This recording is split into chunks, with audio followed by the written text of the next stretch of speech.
I started writing the script for this video in the summer of 2022 when I was 35 years old, as a project to keep me busy as I was waiting to start a new career as a doctor. As you can imagine, life has got in the way, and I am now only finishing it at the advent of 2024. The view in front of you now is from the window of what is now my mum's sewing room situated in the south coast of England. But 27 years ago in 1997, it was my childhood bedroom. With not much more space that could fit a single bed, this is where I first played through Final Fantasy VII, and where I have many childhood memories. I don't play video games as much as I used to during childhood, due to being much busier, having other priorities, and sadly, undeniably, not enjoying them on the same level as I once could, due to the anhedonia that creeps in inexorably with age. So, I'd been looking for a new way to interact with Final Fantasy VII for a while, since I felt I had exhausted playing through it, knowing both the story and the mechanics of the game so intimately. FF7 is my favourite game of all time, as I know it is for a lot of other people, especially people around my age. Whilst it would be hard to argue that FF7 has some of the best writing or the best narrative in fiction of all time, that doesn't stop it from being one of the most important experiences and stories of all time to me. FF7 came along at just the right time for me to absorb it. I was at that stage where I was ready for a more adult story to engage with as an 11-year-old, and it just so happened FF7 was released about that time. I had never played anything like it before, and because of how profound an experience it was for me, I've never played anything like it since. Despite being one of the most renowned stories in all of video gaming, there is still a lot of misunderstanding surrounding the more nuanced aspects of the main plot in regards to Jenova and Sephiroth. This esoteric aspect of the story has always fascinated me, with the game feeding you information through it slowly throughout the plot, sometimes in diegetic fashion and often with intentional ambiguity.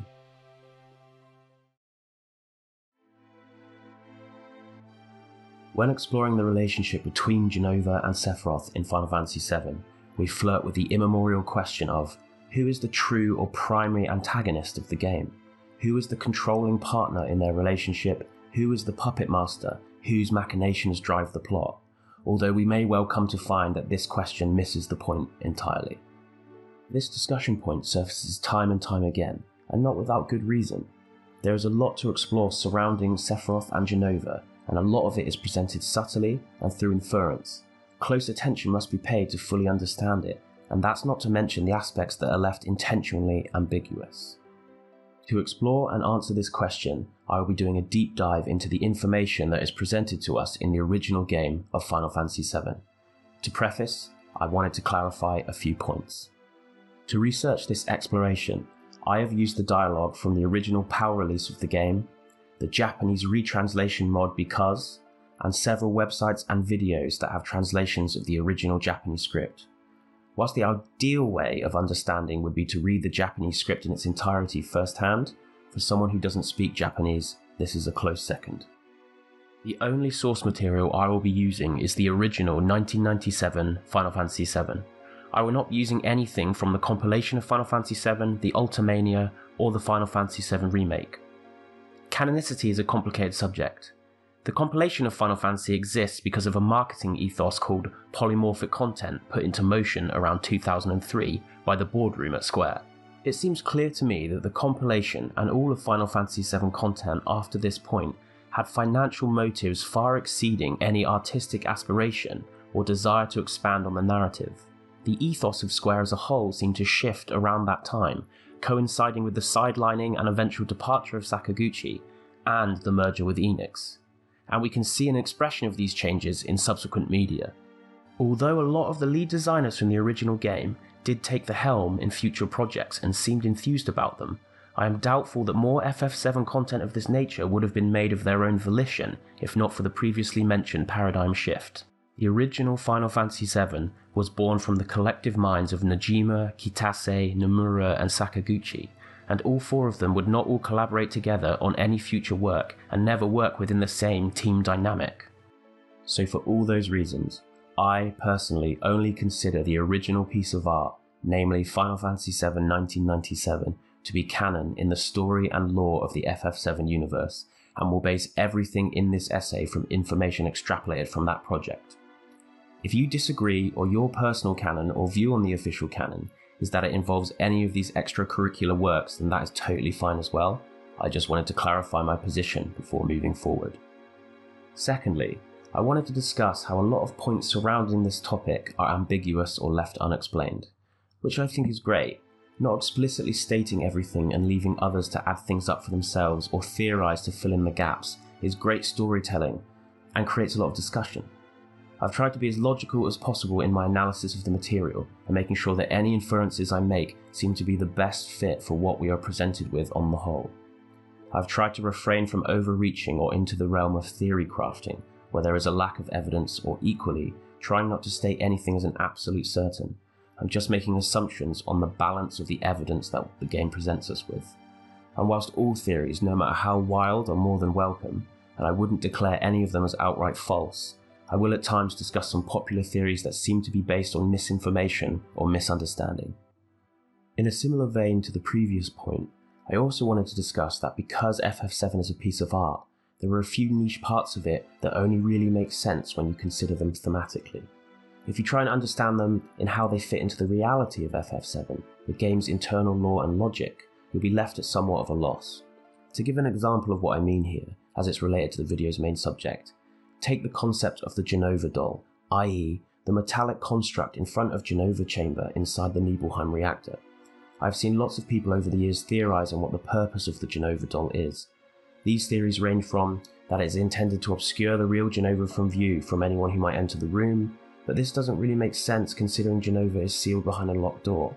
Also, people have theorised that it somehow controls Jenova or keeps her sedated, or that it somehow helps filter Mako energy for the reactor or for Jenova's containment. The game, however, never gives us any shred of information to support these claims.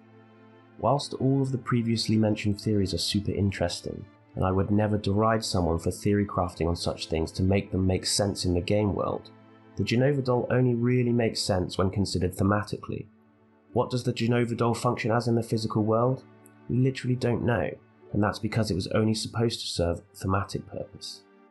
That purpose being to represent Sephiroth realising the truth behind the secrets kept from him by Shinra as he destroys the doll, and disparity between how Jenova was mistakenly thought to be a semi-deified ancient being, but in reality is an otherworldly eldritch horror.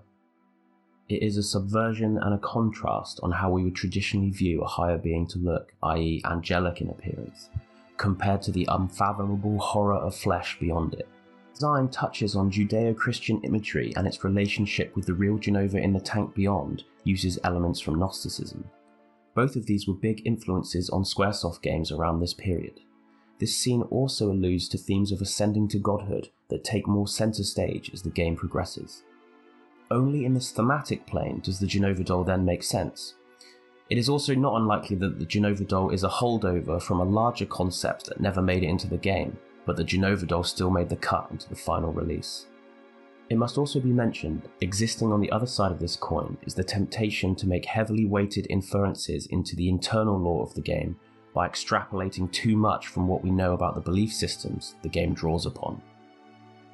FF7 incorporates elements of Jewish mysticism into its storytelling, which includes elements from Gnosticism and Judeo-Christian beliefs.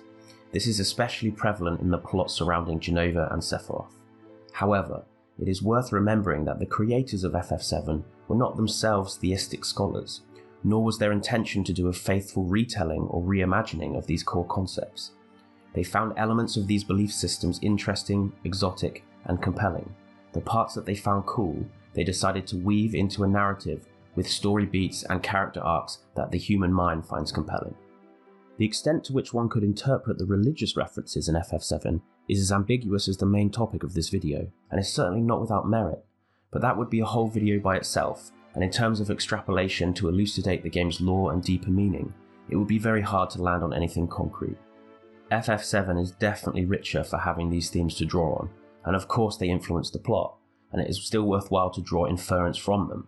However, I believe they were not placed within the game with the precision of a brain surgeon holding a scalpel, but rather by an artist holding a brush, making large impressionistic strokes. Before we dive into the discussion proper, I think it will be helpful to review an objective timeline of events from the game. However, this is not a comprehensive timeline of the entire plot, and only pertains to events detailing Sephiroth and Jenova. Before time. A solar system comes into existence that is an analogue of our own. The planet that is an analogue to Earth gains a measure of sentience, the exact nature of which is not clear. It shall hereafter be referred to as the planet. Greater than 2,000 years ago. The dominant species on the planet are a progenitor race of humans called the Cetra. They are an itinerant people that live in harmony with the planet. Their magical prowess is far greater than that of modern humans. Approximately 2,000 years ago, an extraplanetary mass containing an extraterrestrial known as Jenova impacts with the planet near its northern pole, causing a significant wound, henceforth known as the Northern Cave. The Cetra of the northern continent respond to the cries of the planet and attempt to assist the planet to heal. The foreboding planet urged the Cetra to leave the area, but before they could heed the warnings, Jenova appeared to them. Using telepathy and shape-shifting, Jenova deceives the Cetra, coming to them as a friend in the guise of people they once knew, then infecting them with its own cells, causing them to go mad and become monsters. Around this time, some Cetra decided to create settlements to protect and hide themselves from Jenova, forsaking their bond with the planet. These people became modern humans. Jenova begins to wipe out the Cetra over the entire planet. A small number of surviving Cetra manage to defeat Jenova and confine it. However, they are unable to definitively destroy Jenova. The planet keeps a close eye on the situation, as Jenova could come back to life at any point. Humans begin to emerge as the dominant species on the planet, and the Cetra slowly dwindle. Approximately less than half a century ago, a science team working for Shinra Electric Company discover an organism buried in a geological stratum. Professor Gast names it Jenova and mistakenly assumes it to be a Cetra. Approximately just over 30 years ago, the Jenova project is approved using Mako Reactor No. 1 outside Nibelheim. Its aim is to create people with the powers of the Cetra. Two scientists working under Professor Gast, named Hojo and Lucretia, conceive a child and inject it with Jenova cells in vitro. The child is named Sephiroth. Approximately 24 years ago, Gast ends his affiliation with Shinra, but before this time it can be inferred he had some regular contact with a young Sephiroth. 22 years ago, Professor Gast is killed at the behest of Hojo. His wife Ilfana, the last surviving Cetra, and their daughter Aerith are taken to be used as test subjects in his experiments. Approximately 16 years ago, a large-scale war breaks out, the details of which are vague. We know that Shinra and Wutai are some of the belligerents. Approximately 13 years ago, Shinra used Sephiroth in their war effort, and he quickly becomes a household name as a hero of the war. Also around this time, Soldier is formed, a Shinra Special Forces unit. Those that are seen to have potential are bathed in Mako and injected with Jenova cells and effectively become superhuman.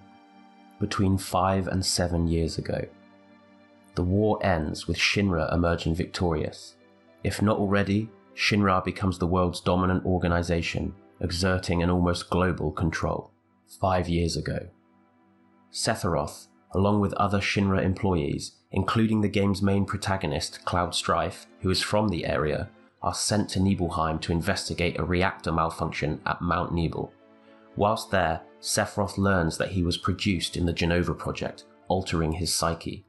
He loses all regard and connection to the human race. He mistakenly believes that himself and Jenova are Cetra and rightful heirs and rulers of the planet. He slaughters the residents of Nibelheim and sets the town ablaze. He then heads to the reactor to reunite with Jenova. Sephiroth decapitates Jenova being held in the reactor and is planning to go to the Promised Land with her. Before he can, he is defeated by Cloud Strife and is thrown, badly wounded, along with the head of Jenova, into the Mako beneath the reactor. Shinra infantryman Cloud Strife and soldier member Zack, gravely wounded from their fight with Sephiroth, along with survivors of the Nibelheim incident, are taken and used as test subjects in Hojo's new experiment to create Sephiroth copies, in a vain attempt to create people with the same power as Sephiroth. During and after this time, at least 15 other test subjects are used. Everyone involved in these experiments of Hojo's, including Cloud, unbeknownst to them, are injected with Jenova's cells. Later, these people will be susceptible to being controlled against their will due to the Jenova cells within them. Following the Nibelheim incident, Jenova is relocated to Hojo's lab in the Shinra headquarters in Midgar. Less than 5 years ago. Following his defeat, Sephiroth's will is not diffused into the lifestream. Instead, he becomes a traveller of the lifestream, gaining the knowledge and wisdom of the Cetra and those who came after them. His corporeal form ends up in the northern cave, encased in crystallized Mako. Lifestream is a physical representation of the planet's life force. All living things have lifestream within them. Lifestream is also known as Mako, and it is what Shinra extract from the earth and use as an energy source. Also during this time, Sephiroth learns of the existence of the black materia, and also learns that Jenova is not a Cetra but an extraterrestrial. The black materia is an object which will allow Sephiroth to cast a spell of apocalyptic proportions called Meteor, a key component of his forming master plan, just prior to the present day. Some of the people injected with Jenova cells begin to act strangely or otherwise take ill. Later they will begin donning black capes. Present day, Final Fantasy VII takes place. The headless body of Jenova escapes containment in Hojo's lab in the Shinra building in Midgar, slaughtering all Shinra employees in its wake. Upon reaching the President's office, Jenova takes on the form of Sephiroth and kills President Shinra. Palmer overhears that he says he will not let Shinra have the Promised Land. This entity will henceforth be referred to as Jenova Sephiroth. The Promised Land is a myth which dates all the way back to the times of the Cetra, a place where people would thought to have found eternal happiness. It is also thought to be especially abundant in Mako energy.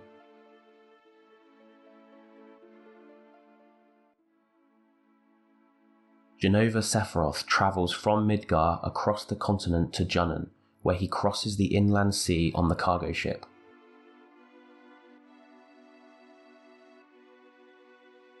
On the cargo ship, he is confronted by Cloud Strife and his party, and detaches a tentacle which proliferates into Jenova Birth.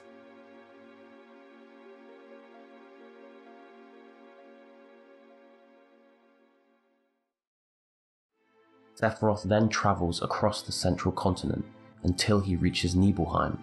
All the while, he and the Sephiroth copies at his behest are searching for the whereabouts of the black materia, which is still unknown to him. In the basement of the Nibelheim mansion, Jenova Sephiroth asks Cloud if he will be joining the reunion. He says he will go north past Mount Nibel. Jenova Sephiroth then travels to the northern continent to the Bone Village, inquiring about the Temple of the Ancients. At some point during their journey, Jenova Sephiroth finds out that the black materia is within a place called the Temple of the Ancients, and that a keystone is required to gain entry. After the Turks of Shinra obtain the keystone and open the seal surrounding the temple, Jenova Sephiroth follows. He tells Cloud Strife's group his master plan. Sephiroth intends to summon Meteor, and then absorb all the lifestream energy that will be focused due to the impact in order to become a god.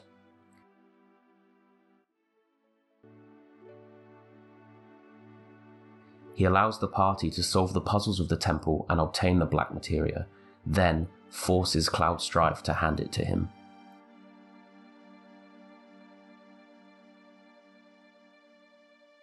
Jenova Sephiroth then travels to the northern continent to the City of the Ancients.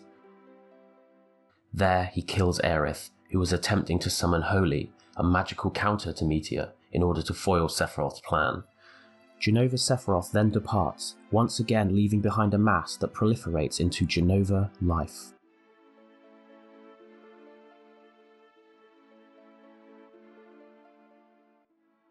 Jenova Sephiroth then travels north, across the snowfields towards the northern cave. Sephiroth copies who have been tailing Jenova Sephiroth on his journey also make the pilgrimage. Sephiroth slaughters the remaining Sephiroth copies and is then confronted by Cloud Strife and his party. Jenova Sephiroth then proliferates into Jenova Death.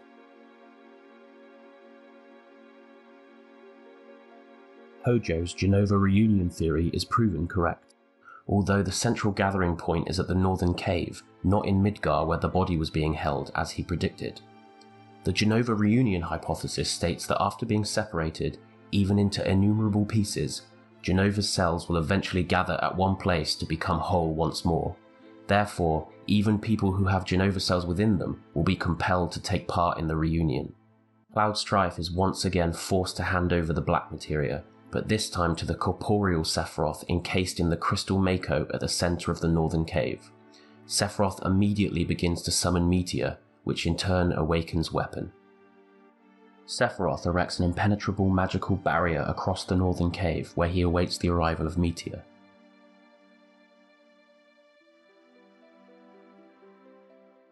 The barrier surrounding the northern cave is later destroyed by the Sister Ray, an invention of Shinra.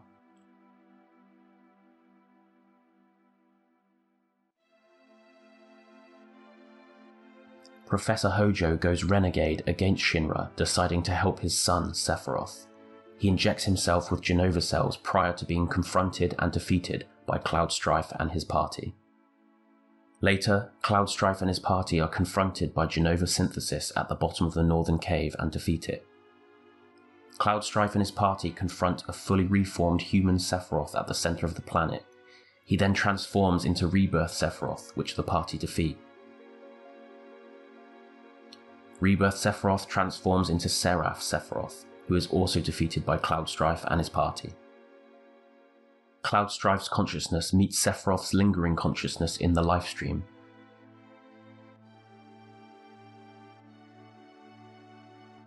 Where he is defeated by Cloud Strife and seemingly destroyed absolutely.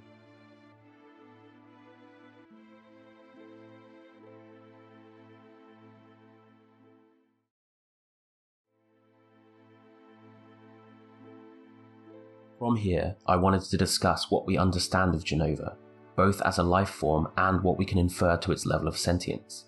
However, I have to preface this topic by saying that it seems clear that the developers left the fine details of such a question intentionally vague. Why? Because Jenova was designed as an eldritch horror, a demiurge, and is therefore inherently unknowable. So perhaps a more fitting question is, what can we comprehend of Jenova? The main exposition dump about Jenova takes place when we watch Professor Garst's tapes in the Icicle Inn. Jenova fell to the planet in an extraplanetary mass that impacted the Earth at the Null's Pole, or Northern Cave, and created a great wound. For some time Jenova did not show itself. However, as the Cetra were preparing to leave, it took the opportunity to strike. It took on the form of people's deceased loved ones to infect them with its cells. This caused the Cetra to lose their minds and turn into monsters. It continued to do this to all Cetra clans, leaving them on the brink of extinction. However, a small number of surviving Cetra managed to defeat and imprison Jenova, though Jenova was not destroyed entirely and was still considered a threat by the planet. During the illusion he creates within the Whirlwind Maze, Sephiroth also tells us that changing one's appearance, voice and mannerisms based on the memories of another is a power granted by Jenova.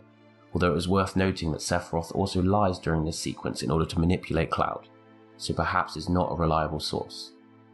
We also know through many instances in the game that Jenova cells also imbue a person with amazing strength and regenerative abilities, which Jenova itself would also have, especially as it was required to survive entry into a planet's atmosphere and subsequent impact. I think we can make inferences about Jenova's level of sentience from her abilities. Something that can use telepathy to read memories and then use those memories to emotionally manipulate people would probably have a significant level of intelligence. The processing required to do this would suggest a high degree of intelligence. All organisms in our own reality that can recognize and process emotions correlate amongst the most intelligent. Another point worth noting is that when Sephiroth attempts to leave the Nibelheim reactor once wounded, he decides to only take Jenova's head. It is never explicitly stated why Sephiroth only takes Jenova's head, and also what becomes of Jenova's head after Sephiroth falls into the lifestream. Perhaps Sephiroth originally planned to take all of Jenova with him, but had to improvise once he was severely wounded by Cloud.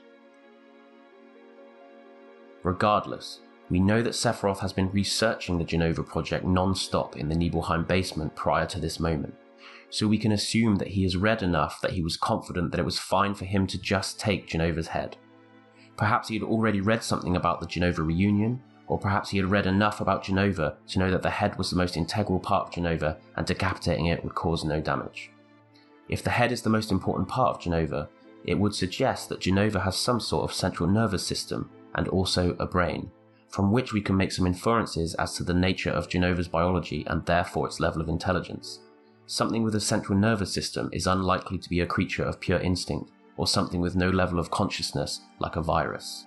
In fact, during the FMV of Sephiroth first meeting Jenova, we can clearly see a brain protruding from Jenova's exposed head. This is also visible in the field model. However, it's worth noting that we cannot be sure that this is Jenova's true form instead of a form that is decided to take before being defeated by the Cetra. A common misconception that surfaces time and again about Jenova is that it is tantamount to a virus with no sentience beyond that.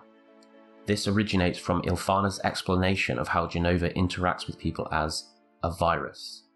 I'm confident that this is a semantic choice by Ilfana as the metaphor for her to explain to the science-minded Ghast, and furthermore to the player, how Jenova operates and is not meant to be taken literally.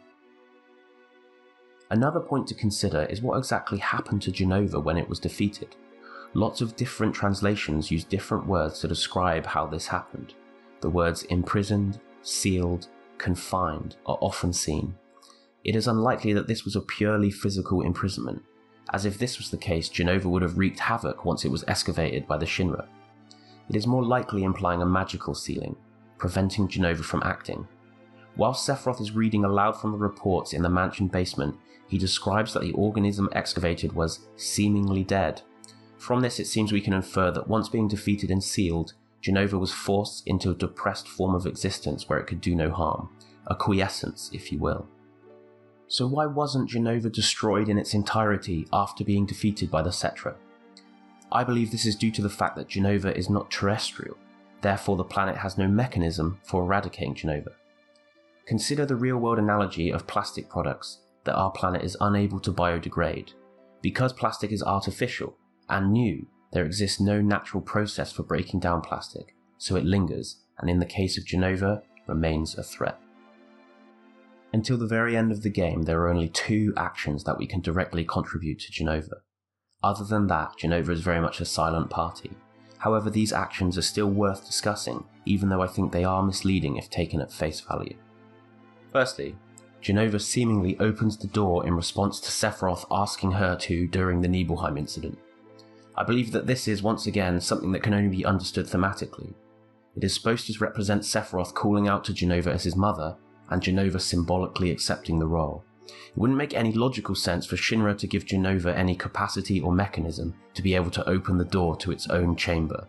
However, to be fair to some interpretations, this could corroborate the long-standing Jenova is the puppet master theory, pulling the strings of Sephiroth for her own ends. Perhaps Jenova telepathically began beckoning Sephiroth as soon as he arrived in Nibelheim, slowly poisoning his mind and causing him to change. After all, the first time Sephiroth loses his indomitable composure is right outside the Jenova chamber in the reactor. Secondly, the only line attributed to Jenova in the entire game is right outside of the close of Disc 1. After the Jenova life fight, Jenova echoes the words of Sephiroth and finishes his sentence, "Because you are a puppet." This line is very interesting because its inclusion can be interpreted many ways. Perhaps, because Sephiroth has left and once again you have fought a Jenova boss that proliferated from an unknown mass left behind, these are the lingering thoughts of Jenova life transmitted to Cloud in order for continuity to show that Sephiroth has gone and the line is simply attributed to Jenova because Jenova remained, and also as further foreshadowing that Cloud has Jenova cells within him as a way to heighten the growing mystery and eventual reveal that the Sephiroth that you chase throughout the majority of the game is actually the body of Jenova in the guise of Sephiroth. Or could it be interpreted as an exceptionally discreet allusion to the fact that perhaps Jenova is pulling the strings behind the scenes? By finishing Sephiroth's sentence and adding to it, perhaps Jenova is declaring that both you and Sephiroth are its puppets. Whilst the second concept is cool, and could further support the Jenova in control theory, I personally think the first concept is much more likely the intention from the developers. Finally, I wanted to discuss Jenova as we see her at the end of the game. I will discuss this in finer detail later, but at this point I just wanted to discuss some of the etymology surrounding the character.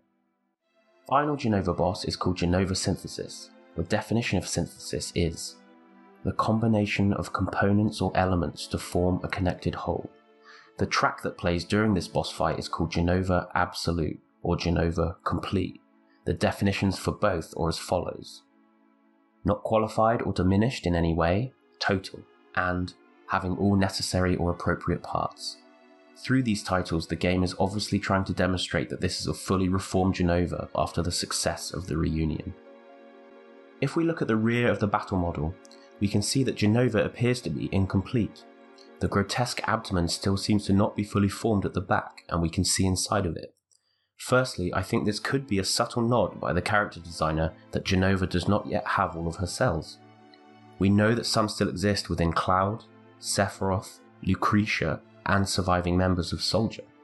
But furthermore, we could also infer that if Jenova is not structurally absolute, then perhaps they are referring to Jenova now being returned to the level of power and sentience she had prior to being defeated and sealed by the Cetra.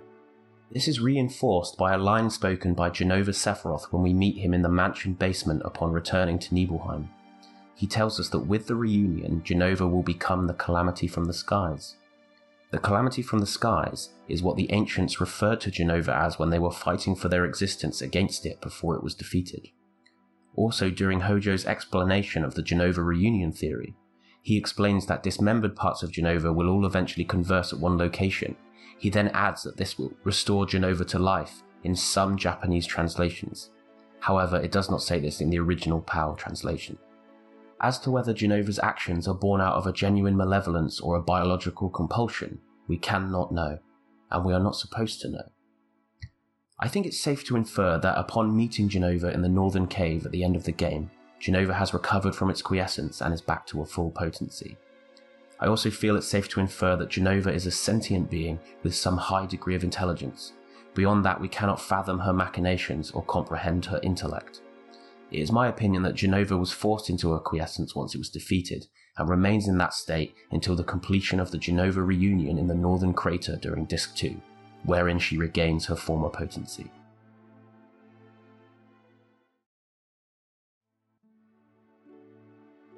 If we move on now to consider the relationship between Sephiroth and Jenova, any supposed power struggle between them happens out of scene. However, lots of scenes throughout the game can help us infer what kind of relationship they have with each other and in what regard they hold each other. Firstly, the way that Jenova Sephiroth and pre-main story Sephiroth refer to Jenova is never anything but reverential. He speaks about her in high regard, often praising her prowess and superiority.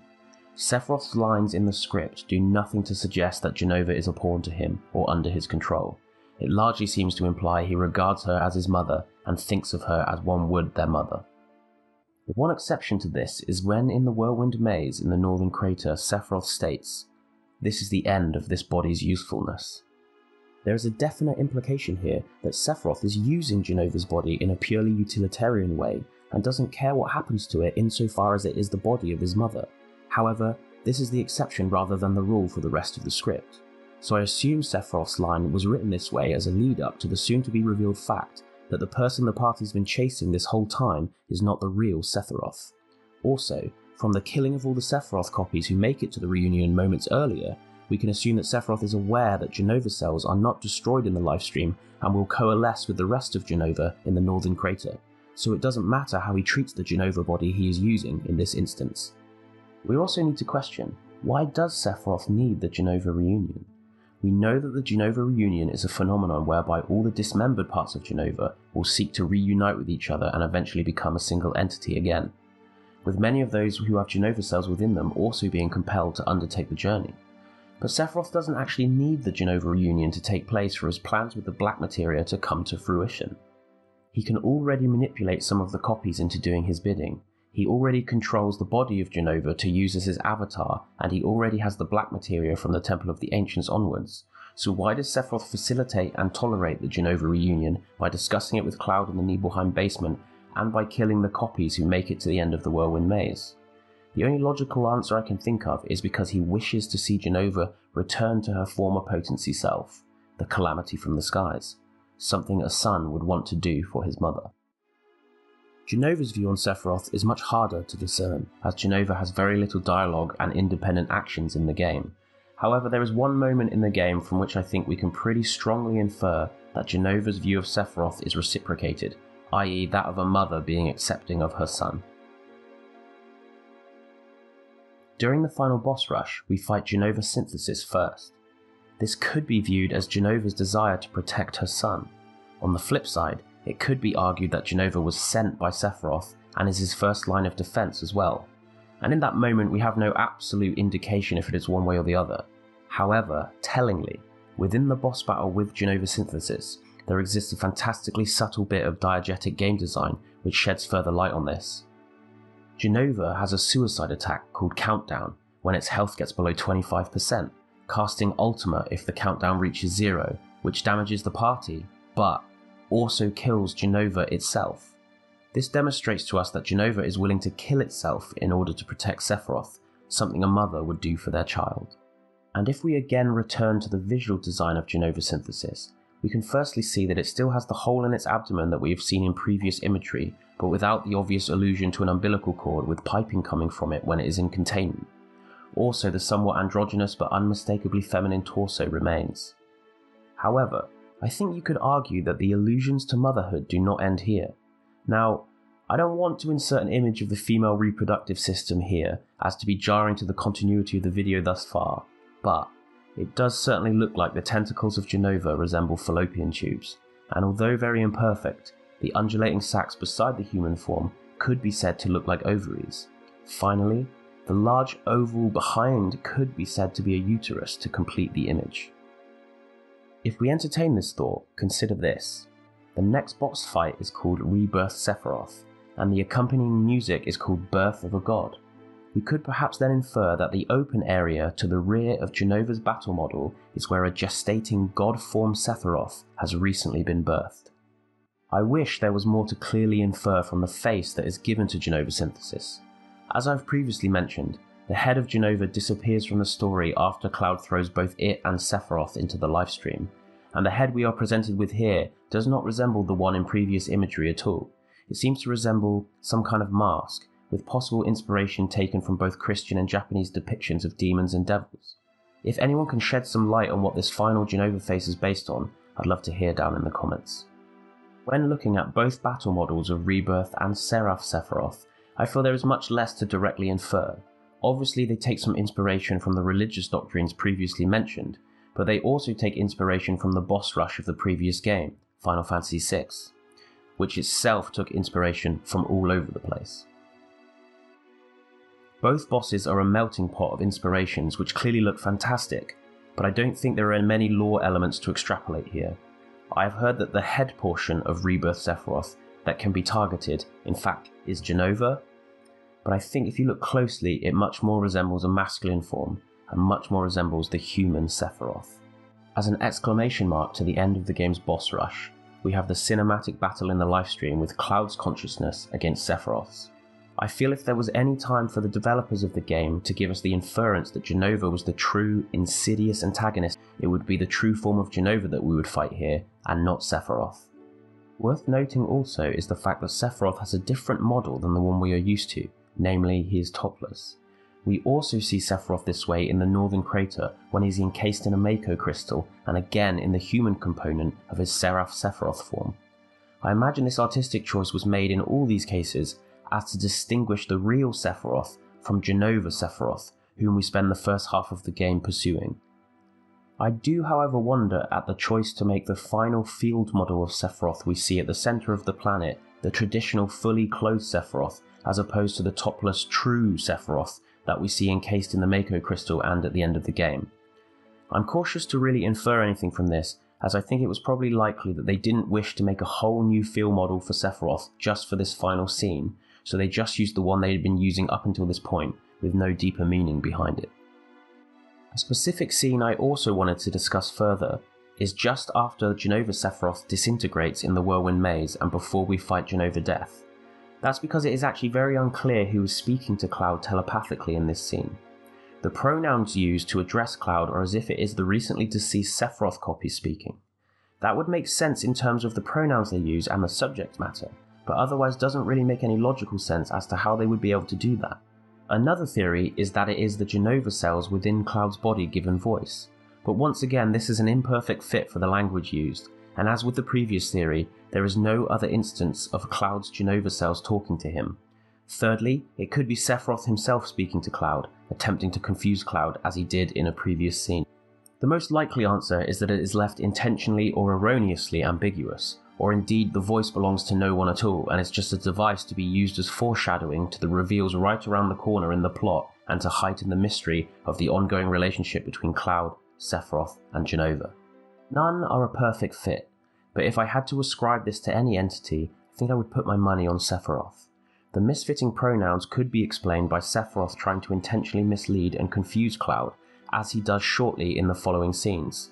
We also know that the real Sephiroth is close by, and also that the remnants of Jenova Sephiroth are too, as he attacks the party and transforms into Jenova Death just after this. Also, the voice laughs exactly the same way as Sephiroth in many translations, ha ha ha, exclamation mark, and the game does take effort to make a lot of characters' laughs distinct from one another. The other two theories fall flat, mainly because there is no pre- or post-established precedent or explanation of Jenova cells or Sephiroth copies, deceased or otherwise, being able to telepathically communicate with Cloud. In all honesty, nothing really seems to fit here and it remains an anomaly. Another scene with a particular phrase worth discussing is in the Temple of the Ancients. Sephiroth says, "Mother, it's almost time," and shortly after, "We are becoming one," whilst musing on his master plan. This is the same throughout all translations I have seen. Is Sephiroth referring to Jenova here when he says we, implying that with his master plan, himself and Jenova will merge into one being? Or is Sephiroth referring to himself and the planet becoming one, as just prior to this and immediately after, he discusses himself becoming one with the planet? This aspect of his plan in terms of his relationship with Jenova is never mentioned or explored anywhere else in the script. This would make sense in terms of some of the religious allegories that were the inspiration for some of the game's themes, and we do never see Jenova's head again. It disappears from the story after it and Sephiroth are thrown into the lifestream in the Nibelheim reactor by Cloud. Could they have already merged into one at the Northern Cave? If interpreted this way, it would mean that there is no dominant or subservient partner in their relationship, instead one is just an extension of the other.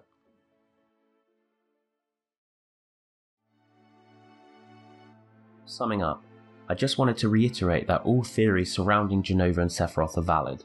The conclusions I have reached are based off the most logical inference that I could make when assessing the source material on the whole.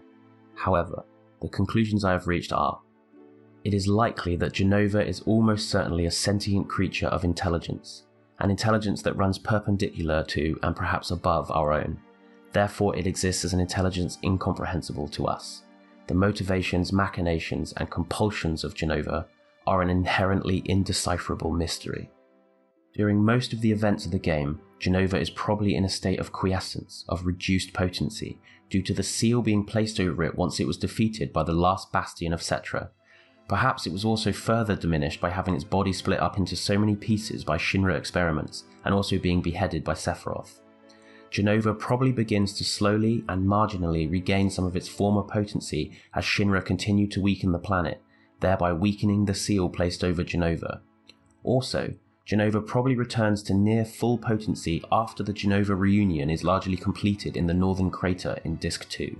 Jenova synthesis is likely the closest we see of its truest form, if such a form exists. The relationship between Jenova and Sephiroth does not ever really appear to be one of competition or a struggle for power. On the contrary, they seem to be mutually supportive of one another.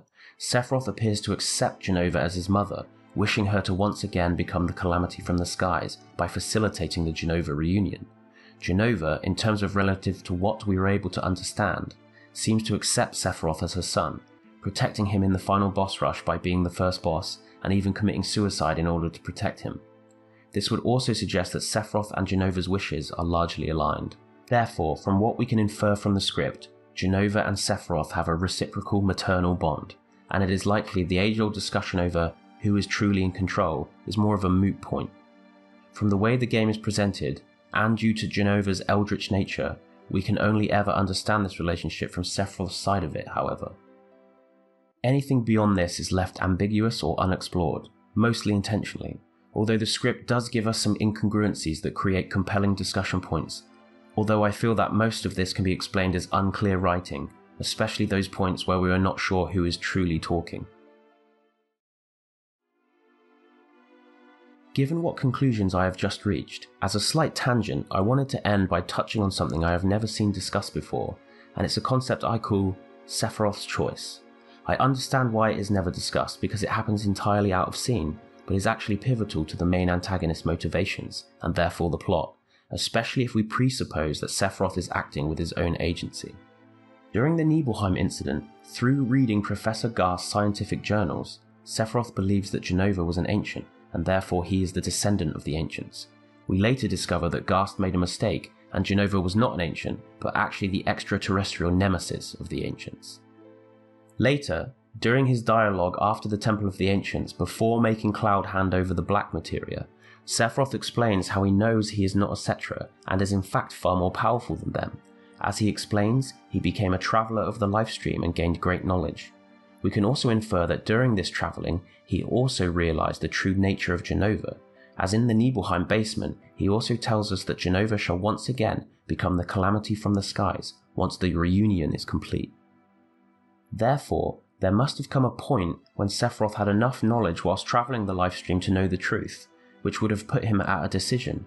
Would he still embrace the ancients, the people he had revered and sympathised with during the Nibelheim incident before he discovered the truth? Or would he now turn to embrace Jenova, his real progenitor and mortal enemy of those he had so admired? One choice would show a moral consistency and could lead to redemption. The other would demonstrate a loyalty to heritage and a desire for power, leading to damnation. Of course, we know Sephiroth's decision. He forsook the Cetra, going as far as killing the final one of their race, and fully embraced Jenova as his mother. This decision can definitely be construed as hypocritical and demonstrates Sephiroth to be morally bankrupt, but it is also an interesting insight into Sephiroth's psyche and motivations. When Sephiroth first guesses at the truth when he sees the once human monsters in the tanks at the Nibelheim reactor, he explains that he always felt different from others, special somehow. This is perhaps an insight into Sephiroth's perceived alienation from all the other people in his life, combined with a need to belong, but also a self-belief that he was special. Perhaps he always had had a concealed disdain for other people, having a superiority complex due to his enhanced abilities. Perhaps just like in reality, when people use logic as a veil to conceal that they are actually acting on feeling, and using logic to simply reinforce how something has already made them feel.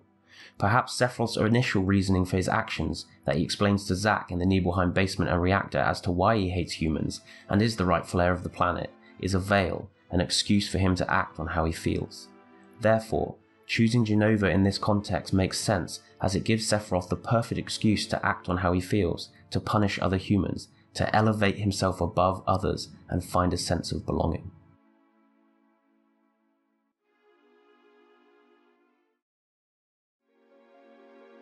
I invite everyone to share their own views on everything discussed in this video down below in the comments. Also, I'll do my best to answer any questions you still have or clarifications you need. Thanks for watching.